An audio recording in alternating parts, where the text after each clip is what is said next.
Midsummer scream. I'm so excited to show you the full panel. It's all here.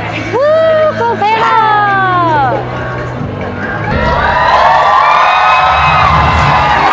Please welcome to the stage, Vice President of Entertainment, Hayden Adams.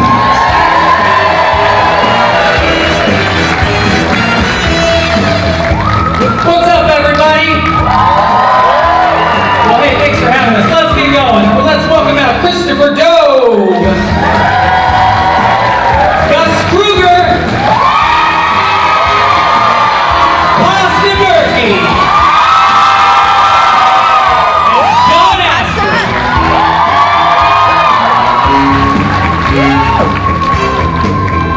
What's up, everybody? Well, hey. First off, welcome. I know we have the Scary Farm superfans here today, right? I think that's not what we expected, right? Well, hey, who's excited to talk about Scary Farm? Like we mentioned, sadly enough, we are going to talk about the two mazes returning to the fog this year. I know.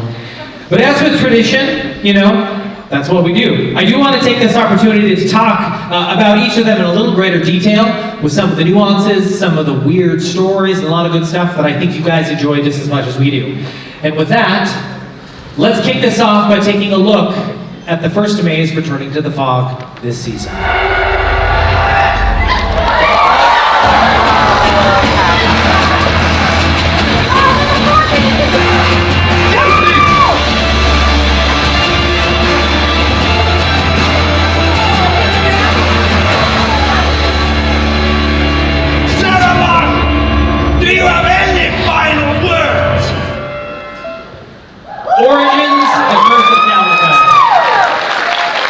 Arguably one of the greatest mazes we have at Scary Farm, which makes this extra painful, if we might say.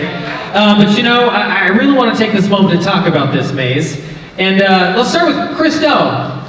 How in the world did this maze come to be? Yeah, absolutely. So, you know, when you think of Knott's Berry Farm, you think of so many things, but one thing that you think about is Ghost Town, right? That is such an iconic location that we have. But more specifically for Knott's Scary Farm, you think of Ghost Town Streets, one of the best scare zones ever. So we took those two, we combined those together, and on top of that was able to tell the story of Sarah Marshall, the Green Witch, and then now we have Origins. All right. Hey, John, this maze is obviously built on the foundation, right? The legend of Calico. Can you explain how Ghost Town got started before we go too deep into Calico and Origins, the Curse of Calico? It's crazy, it's amazing, and I think what Origins helps us do, and we all know it, and we said this time and time again, Origins is really our love letter to Ghost Town. It's the start of the entire event for us, for Knott's Scary Farm. And for us, Origins and the story and what it means, and how it all started, the Origins, the story itself really tells the start of it all. The moment that the three Marshall sisters are caught, and they are ready to be hung, and it's a botched hanging, and there's a vile curse that spreads out throughout the whole entire town of Calico. And Origins helps capture that moment when it happens and immerses us into those little story beats. That gives us a little rhyme and reason to, you know, when guests walk through Ghost Town, what started it all. Yeah. Do we have anybody out in the audience today who maybe has graced the maze Origins? All right. Maybe as a scare actor? Do you recognize that scream? Hey, Pasta. Here's one for you. You know, Origins is, at this point, I think the longest running maze at Knott's Scary Farm, right? Can you explain the behemoth of a task that it is to maintain something with such high production value and incredible talent who execute on it, and what that's like year after year to deliver it? So year after year, what it really comes down to is we want to give our guests the experience from whether it is our opening night for the very first night to our closing night. And a lot of it comes down to the creative integrity and how we train our talent. We want the show to be the same from the first night to the very closing. Yeah. Well, we're talking about the Green Witch, right? So let's talk about the Green Witch specifically a little bit more. You know, Pasta, who's the Green Witch? Well, the Green For Witch, anyone who doesn't know. if you don't know, the Green Witch is our longest running icon. So originally, the Green Witch started in the 1970s, which is kind of fun, and it was a talent-driven thing. Like, it came out of the birth of what our creative minds and our people here at Scary Farm have. And I think one thing that's really cool about the Green Witch is whatever ideation she is, whether she's in the maze, it has been performed by male and female presenting performers. So she's an all-inclusive icon. When you're walking through Origins, yes, all-inclusive, that's exciting.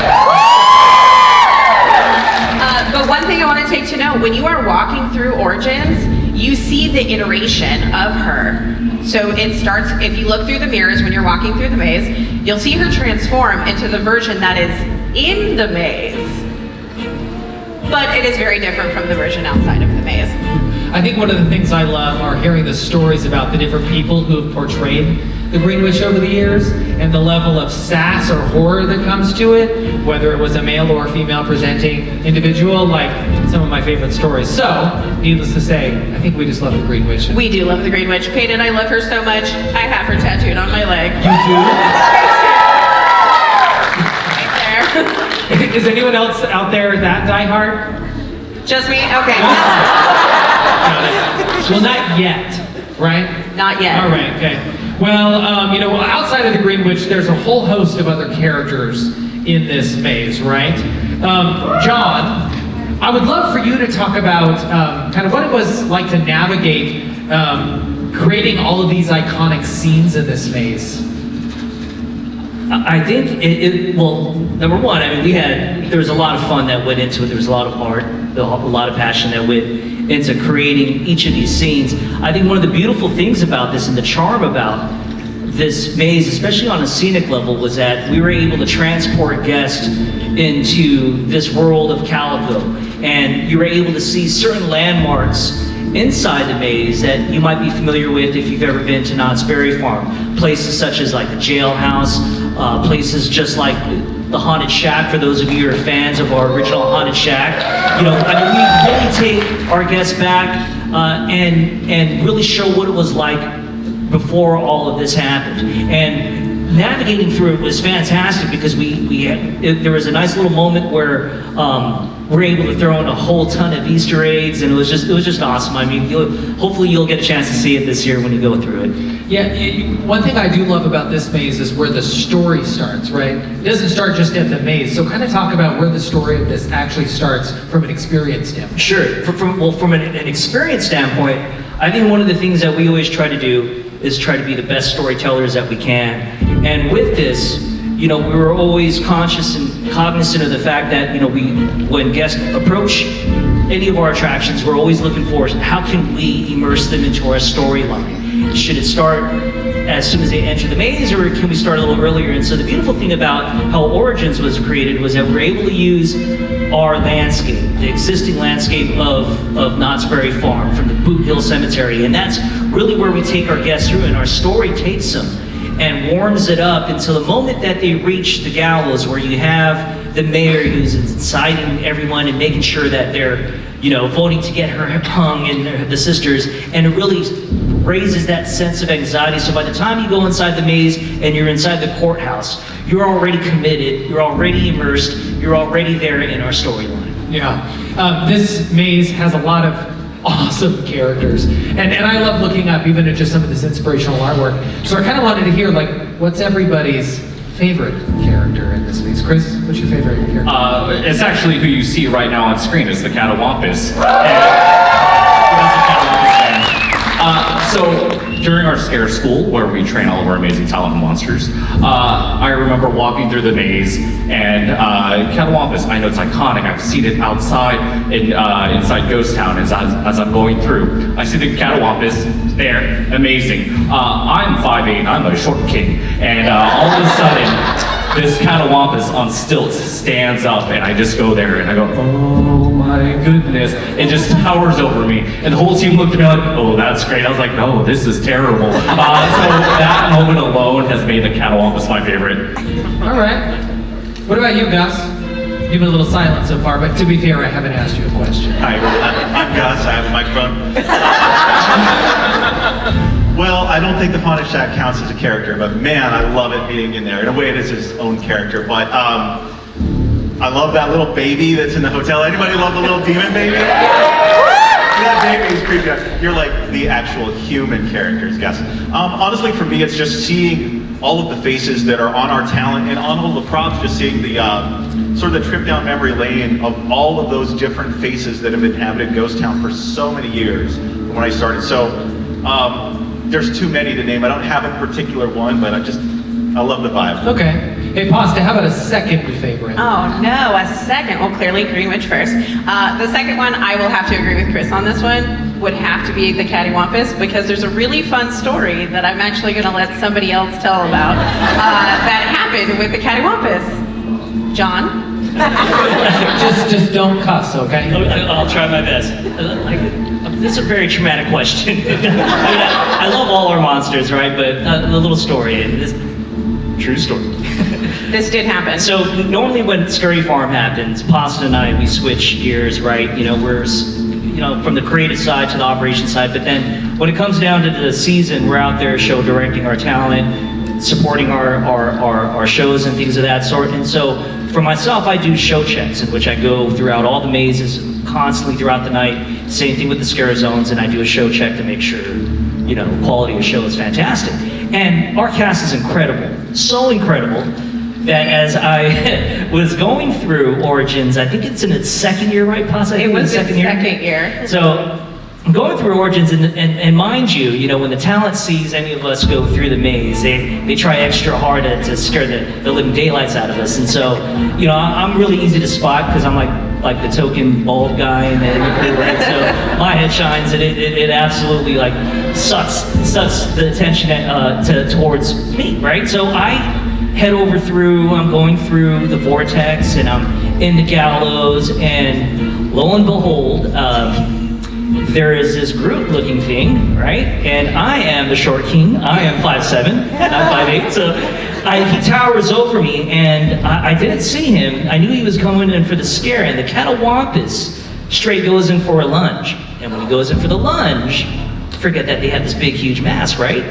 Well, smacks me right in the face, and I fall back into the arms of one of our security operators, right? Juliana, she was one of our management, our managers. And so I'm trying to gain my bearings, and I'm noticing that it's hard for me to see, and I'm not done yet, right? So she guides me out of the maze, and I'm trying to feel my way out.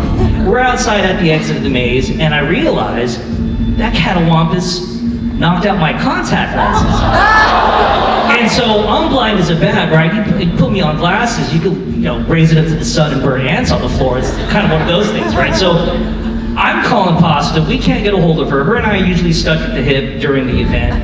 And we couldn't get a hold of each other. So I finally find out that she's backstage, and I'm trucking through the masses of monsters in backstage. And Blindly, like this. I told her that I can't see, and so and that's not all.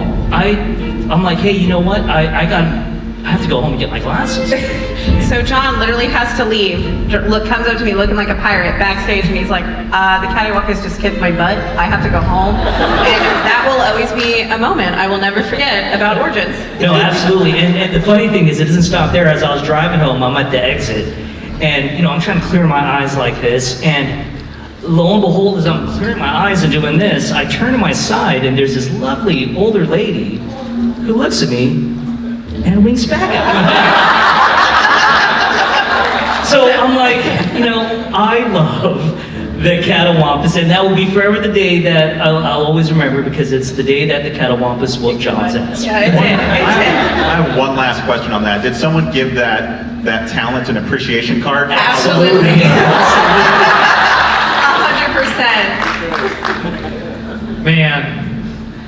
Never a dull moment. Did we ever see if there was any footage of it? No. Too bad.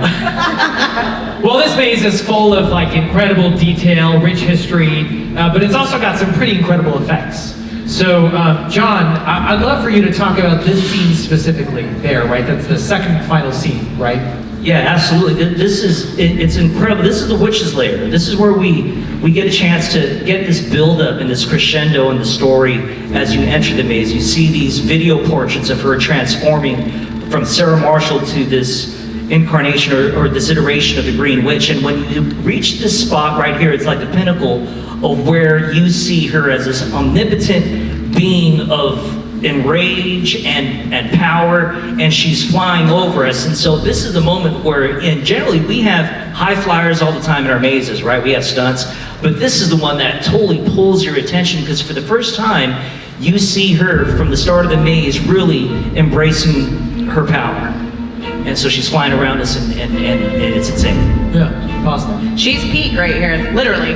She's at her peak performance at this point.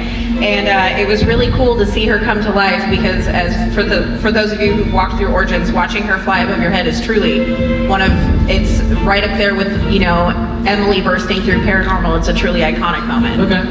Well, hey, for this next question, I want to go with some audience participation. So I'm going to ask them a question about why they think fans like this maze so much, and then I'd love for you to just react to what they say so we know if they're full of crap or not. Is that okay? Okay. So, Chris, why do you think fans have grown to love this maze so much? I think fans have grown to love Origins so much because everybody loves Ghost Town Streets just like I do. You go through Fog Alley, it's amazing, and then you slowly make your way back, and then you are there, you are at Origins, you are at the story of Sarah Marshall, you are at the story of Ghost Town, and I'm really just trying to get them to cheer for me eventually. That's really what it is. All 5'8" of me. All 5'8". Gus, why do you think fans have grown to love this maze so much? I mean, there's what Chris said, but I think in addition to that, you get the, these are streets that guests have been walking for years, right? You've been going down Ghost Town, you've been going through, seeing all these monsters, but now you get to be a part of it in a sense of you're walking into buildings you could never enter before. You get to see what we envision the inside of the courthouse, the inside of the schoolhouse, which you can go in there during the day, just shoot me, right? But you know, you get to see all of the insides and more. You get more layers, more context, more structure, and you get to go into live your own part of Ghost Town Streets, see how it comes to fruition. Is that why you like it? That was like a college try. I think they agreed though. Monster, what do you think? I think fans really love it. Is, as John said, it's our love letter to the origins of Scary Farm. Okay. No one's gonna say And that John, memory. do you think there's anything you can add that has been said already? I was going to say the Catawampus, but no, aside from the Catawampus, I think it's crazy we create these incredible worlds, right? Yeah. But I love it because of the talent throughout the years that have taken these roles and made it their own and really brought this experience to life. Okay. The character of Bill Marshall. And with that, all good things have to come to an end. So with that, we bid a fond farewell to Origins as it returns to the fog at the end of Scary Farm this season. Hey, no, move it up, check it out. You got 28 nights to come. Well, you know what? Let's just keep this rolling. Let's go ahead and take a look at what other maze is going to be returning to the fog at the end of Scary Farm this season.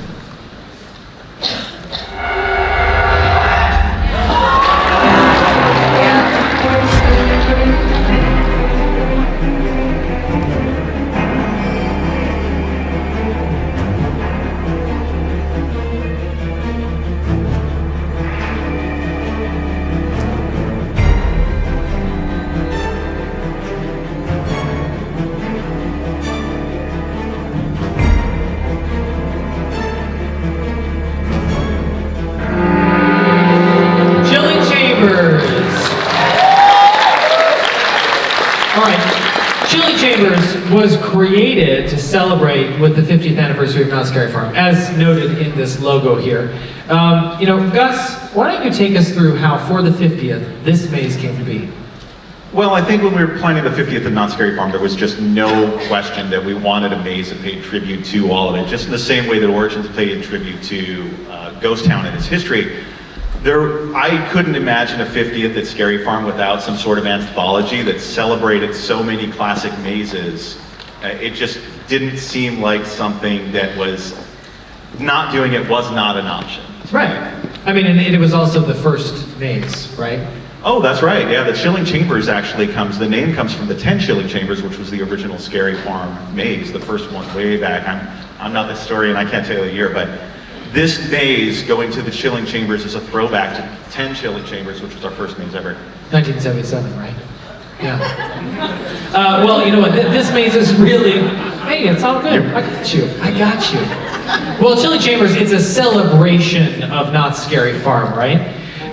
So, you know, Gus, since this, you know, the maze was about celebrating, and you're the art director who kind of has owned it year after year after year, and you've kind of introduced new pieces as, I guess this will be the last time people will see mazes that go into the fog make their way into this. This is the last time you get to do that too. I know. Man, that's heartbreaking. What's it been like to own this project? Honestly, it's been great. For me, when I first was brought into the project, when we were thinking about what we would do and what we would include, there were so many great mazes to choose from, and being able to choose mazes that I had personally seen the first time around and worked on the first time around, and being able to bring them back for fans like myself who had seen them the first time around, but also for a new audience, it's been a lot of fun, and honestly it has been a ton of fun finding the little bits and pieces to put into it as a new maze or retires, returns to the fog into the chambers. Well, talking about bits and pieces, it's full of Easter eggs, right? So I think I'd love to know what everyone's favorite Easter egg is. Let's start with John. What's your favorite Easter egg in this maze? I think it's got to be definitely the tombstones when you exit the maze. I think the beautiful thing about it is it really does come full circle of what Chilling Chambers is by seeing those tombstones that have the mazes that have returned to the fog. And it almost feels that there's an appreciation and a love, and I remember falling in love with the event as a fan before working for the farm. And it's just seeing those callbacks kind of sorts of get a bigger picture of how expansive our lore is and how we try our best as storytellers to kind of come full circle and connect the dots in this huge universe. And seeing those, I'm always looking forward to seeing what Gus puts in there. And so it's nice to see those tombstones. So that is my favorite Easter egg. Okay. What about you, Chris? Fake job pasta. So I think my favorite thing is it is very close to the tombstones, but it's more of a process that happens. So going along with the tombstones is an item that from the maze, and it is watching the designers sit and argue about what they think the best item. They argue. I had to break up the argument in my office last year. And to see what is the item that's going to follow that tombstone.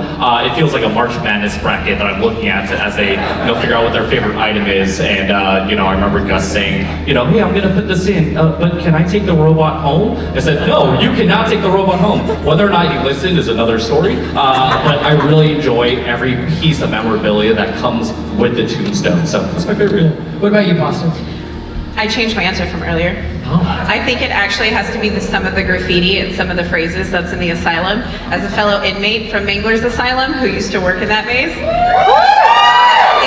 it's a throwback and it's very fun. As somebody who haunted those halls before, it's really cool to see it come back to life. Nice. What about you, Gus? You have a favorite Easter egg? 2 words, incredible thingy. I mean, what? I mean, for me, that was actually, yes, you're wondering why is there a poop with googly eyes in this maze? Why isn't there? Why not? Come on. Why not? But that actually, the creation of that is another funny story because maze designer Daniel Miller, volunteer for Daniel, not in attendance, but here in spirit. When we were originally doing the Uncle Bobo's maze way back, which was the successor to Carnival Carnival's Clowns. Anyway, we had been toying back and forth. I was in charge of props at the time with what we put in the maze, and he kind of had Uncle Bobo's was this sort of roadside vibe to it, and I said, you should have a bunch of signs throughout the maze that are just talking about the most incredible, like the fantastic, amazing thing. And just like any other roadside attraction, you get there and it's just a piece of crap. And that's my phone calling, by the way. But you get there and it's just a piece of crap. And Daniel said, that's it. Is that your Daniel impression? Yeah. That was a great example of Daniel's voice. He goes, That's it, Gus. that's it? What's it? A piece of crap. With googly eyes. So we're like, yeah, that's a great idea. So we did like a whole curtain reveal. There was this whole thing. We had a gal sculpt up this turd, and I literally pulled the eyes out of a Tickle Me Elmo and stuck them into it. Magic. And I will tell you, when they get excited about ideas like this and they came bursting into my office, Chris, we need to tell you this amazing thing. And I'm sitting there like, what are you going to do? And that's how those things get born. That's how things happen, yeah. So are you taking the poop with googly eyes home or putting it in your office? Oh yeah, that and the robot. Okay. Well, you know what? One of my favorite parts about this maze are the stained glass windows, right? So Gus, I'd love for you to just kind of explain these 3 specific images for anybody who doesn't know. Well, there's actually 6 of them in total, and when we wanted there to be this big statement that really lets you know you're immersing in haunt history as soon as you walk into this thing. So we had the idea of big stained glass pieces, and then I'm not sure exactly which one of us had the notion of like, let's use these haunt icons in there. But it was great because these things have been kicking around since, you know, in the digits of haunt, like the 20th, 18th, like around there, but 80s, yeah, but they have been since the 80s, and they've been used in so much merch. But I thought that is just such a fantastic visual representation of our history. Everyone here, feel free to fact check me at any time. It's fine. But yeah, I wanted it to feel like, oh my gosh, I see. We are walking into the past of Scary Farm, and they're massive and they're so cool. So it just sets the tone in such a cool way, and it's nostalgic and fresh all at the same time. Yeah, and I don't think we can talk about the past of Scary Farm without talking about Sinister Seymour, right? So why don't you talk to us about, you know, the ideas behind Sinister Seymour in the first versions of the maze people would have seen? Yes, originally the first custodian of the chambers was the Keeper, who was an homage to Sinister Seymour. He haunted our halls for the first season, and he did a fantastic job of bringing people in to the farm, and it was great to see him there, to have that link to our first haunt. Be there, be in person, be in the flesh, and bring that energy into this retrospective of haunt. Yeah. Well, let's talk about some of the maze selections that made it into the maze, right? So, you know, pictured here, top left we have Underground, and bottom right we have Asylum. So, guess why were these 2 mazes selected to make it into this new Chilling Chambers? We knew we didn't have all of the room in the world to fit in everything, so we had to go sort of by genre, sort of archetype, and we knew we had to pick mazes that sort of fit a general vibe. So every maze that we chose sort of has echoes of other mazes that we've had in our history in them. The Underground, Knott has a great history. The Underground, everybody. That has such a great history of being like that post-apocalyptic vibe, which we've had with other mazes. We've had it in Endgames. There's a little touch of it. Dark Entities wound up in there with the robot, as we said before, but the Underground was such a great choice because it has that post-apocalyptic future, but it also has such great variety where you enter in the sewers, and the Spy Master was such a fun character to be able to bring that trick back. Club Chupacabra, I still think that at some point we should have a bar at Scary Farm called Club Chupacabra.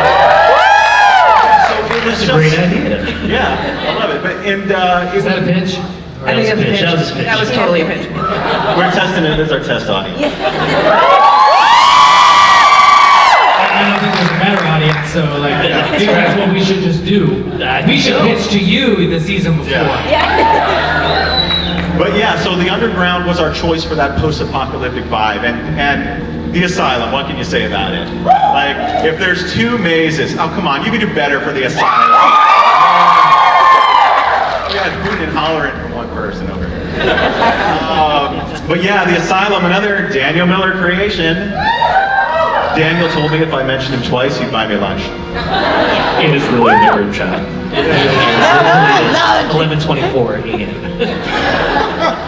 But yeah, the Asylum, I mean, the Asylum was another one of our extremely long-running mazes. For me personally, I got to work as talent in the first year of the Asylum. So bringing the Asylum back was another non-negotiable. It is such an IP that resonates with so many people that how could you not include the asylum? You just couldn't. Yeah. Hey, let's look at two other mazes that also appeared in this before we wrap up. So top left, we have the Carnival of Carnivorous Clowns in 3D. Good. Got it. And also Doll Factory. So why don't you touch on these two mazes? Well, clowns have been so prevalent for so long, and yes, they do live in the boardwalk, but we also have had clowns throughout, our history. And Carnival of Carnivorous Clowns just was one of our longest running and most successful, and at one point it probably was the longest, in its first year, the longest maze. Literally, it was almost a mile long because Do you mean that facetiously or? No, seriously, because when Daniel designed it, I believe it was one of his first designs, nobody told him no. So he just kept going. Yeah, I remember walking in and I'm like, does this thing ever end? There's so much stamina, my God. But yeah, I mean, Carnival of Carnivorous Clowns, who doesn't love a good clown, right? They had to make the cut. That was the clown maze that took it up to the next level. And if we're talking about mazes that just needed to be included, you had the asylum, but the Doll Factory just goes without saying. The Doll Factory was another one that I had the luxury of working on in the props department for the first year, and it just had such a great variety. It wasn't just creepy clowns or creepy dolls, it was creepy furniture. It was like just creepy in general. People turned into furniture. People turned into like other types of sculptures. You had that H.R. Giger-esque wall with the baby heads in the tubes and the freezers with all of the floats and the freezer There's just section so with the much frozen. stuff. That guy, the marionette murderer, the name of the killer there, that dude was a versatile artist. I don't know how else to say it, but honestly, the Doll Factory was so well beloved, but also so influential because you see echoes of the Doll Factory in so many other haunted attractions, even out on this floor that, again, how do you not include the Doll Factory?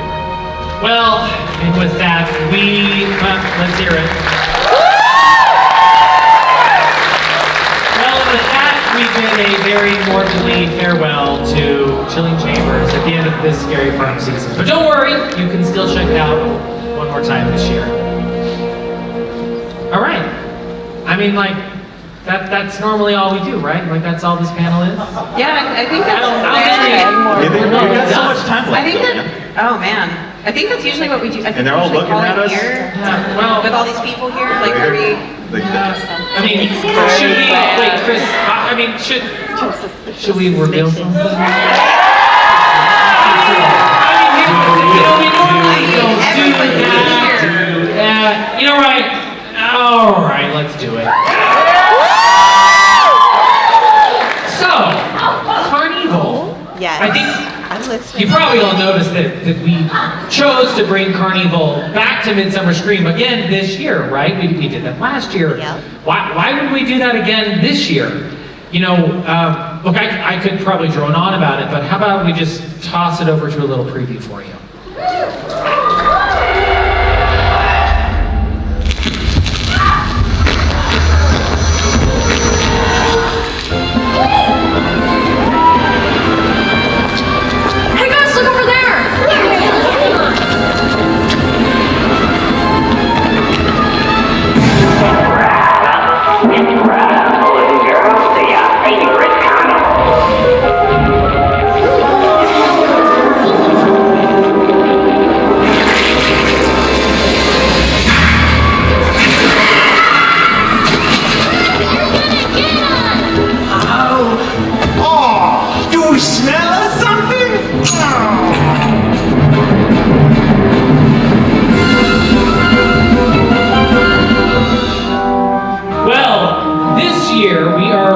Excited to present a new evolution of Carnival.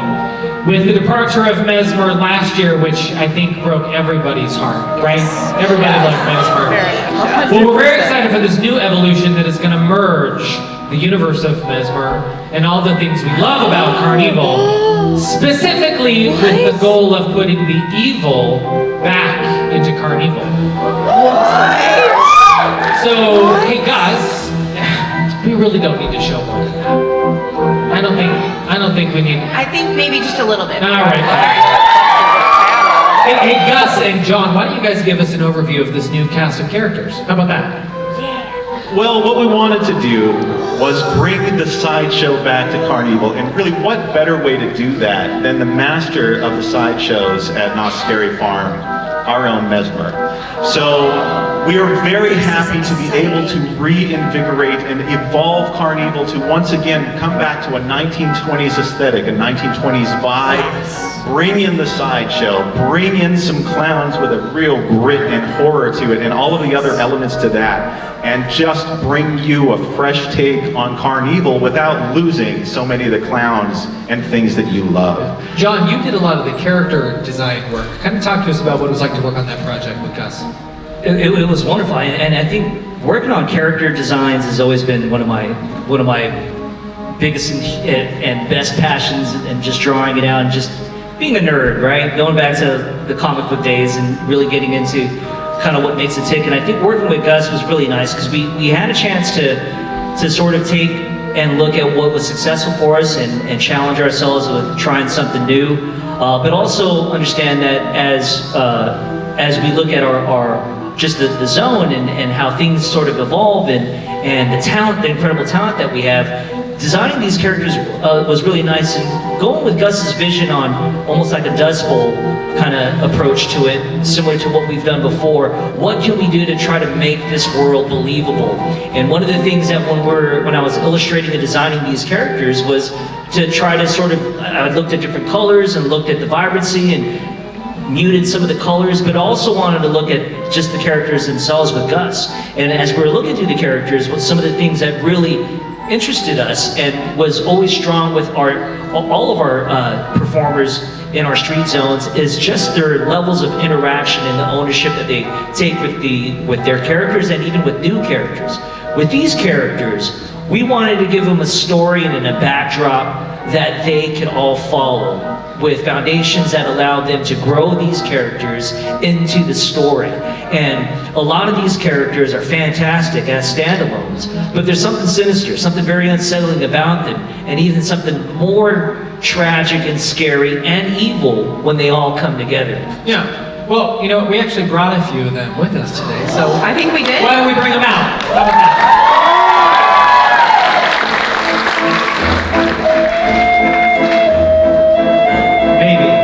They're coming. Anticipation.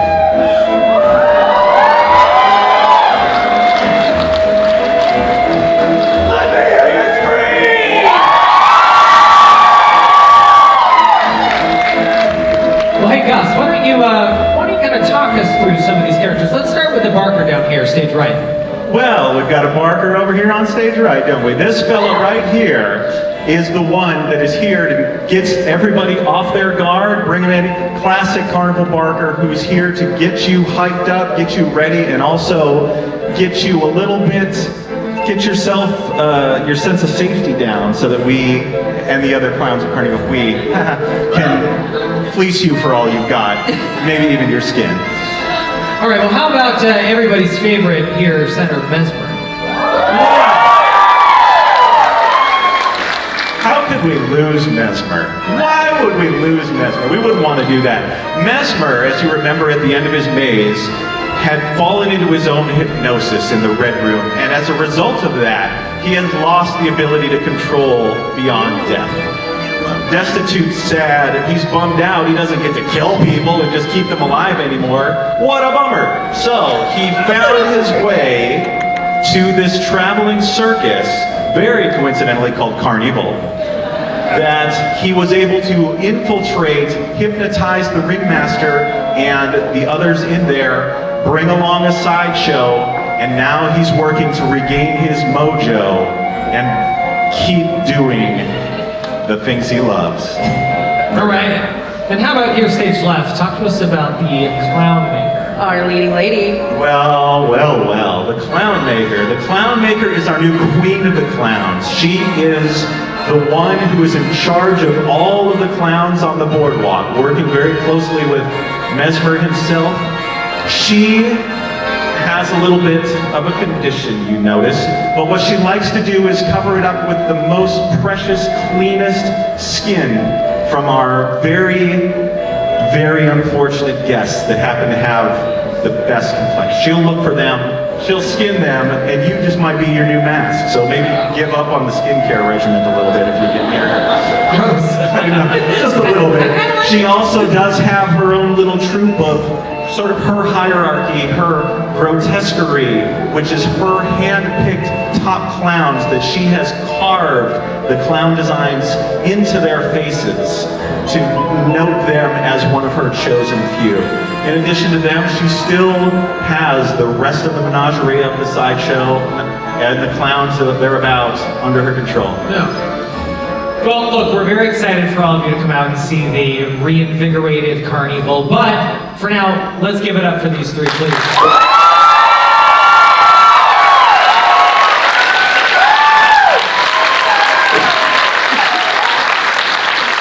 I would be remiss if I didn't say it doesn't just stop there. This is just what we're choosing to show you.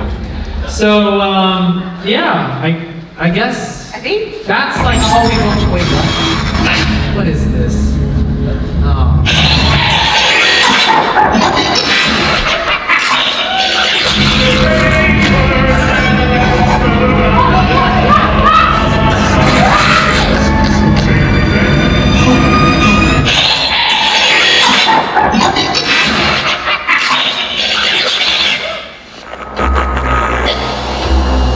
I'm here. Site 74. I'm very deep down here. I hope the transmission goes through. But guys, I found it. I actually found it.